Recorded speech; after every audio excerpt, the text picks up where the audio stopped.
Hello and welcome to Lemon Studios, where we talk anything and everything in entertainment. I'm of course the Lemon himself, Zeke Lamone, and this is my review for Uncharted, that's directed by Ruben Fleischer and stars Tom Holland and Mark Wahlberg. Let's get into it, shall we? So, let's get into the casting. Look, I'm not the hugest fan of Uncharted. I'm a fan. The games are great. If movies could be played, it's Uncharted. I will say that and I will defend that to the day I die. But let's call it like it is.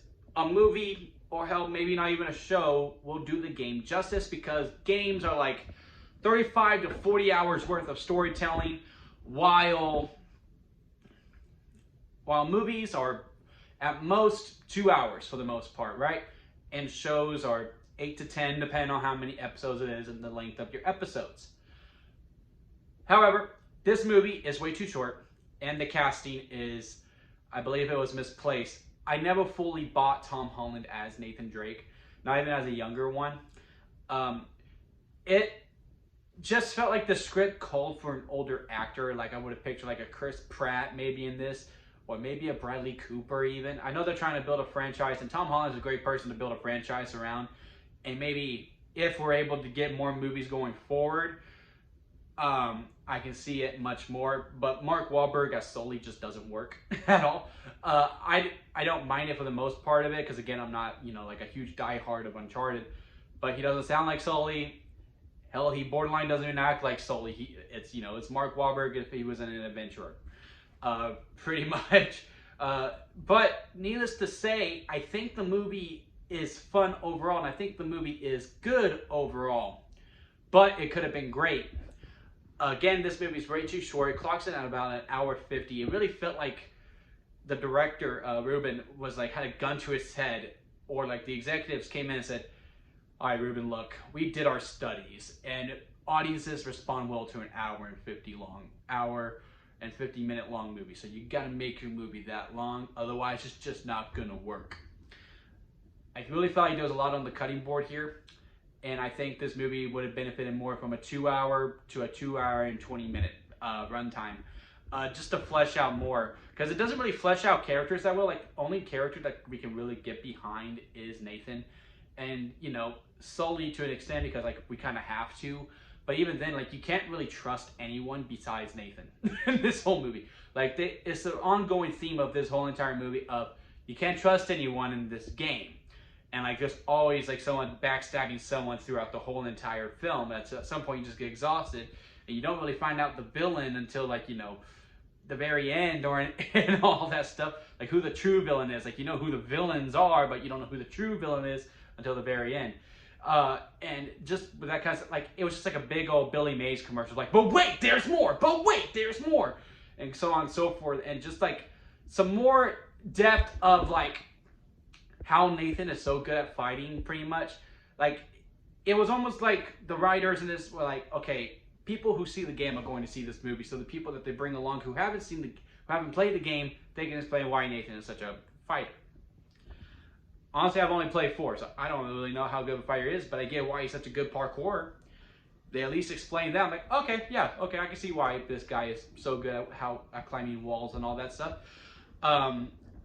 And this one doesn't really explain at all. Like, he just does it. And, he has all these quips. It would have been one thing they did like the Indiana Jones route, where Nathan really gets his ass kicked for the most part, then he just gets lucky at the end.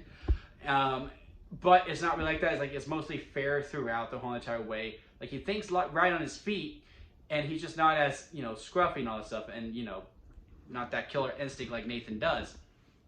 The adventure is fun overall. I like the characters, and again, I think the movie is good. It's not believable at all, especially towards the end. Like, all, physics and all that just goes out the window. And to me, that's when the movie becomes the most fun.